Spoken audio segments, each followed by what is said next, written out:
Hey guys, welcome to Tech Team channel. Hope you guys having a great day. Today in this video I'm going to show you how can you delete your Threads account. So guys, at first let me tell you something that there is no option to delete your Threads account yet.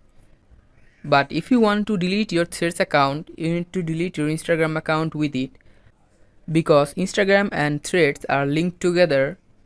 So it is not possible to delete your Threads account while you're keeping your Instagram account.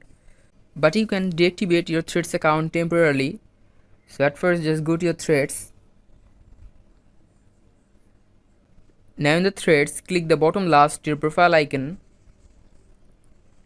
Now click the top right the 2 dash icon. Now click on account. Now here you can see the second option is deactivate profile. Click on it. Now click on deactivate Threads profile in the bottom. And by clicking deactivate, you can just deactivate your Threads account as long as you want. By this, your Threads account will be remain closed. So guys, that's how you can do it. Hope you find this video helpful. If you find this video helpful, then give a thumbs up and don't forget to subscribe the channel. Thank you so much for watching the video.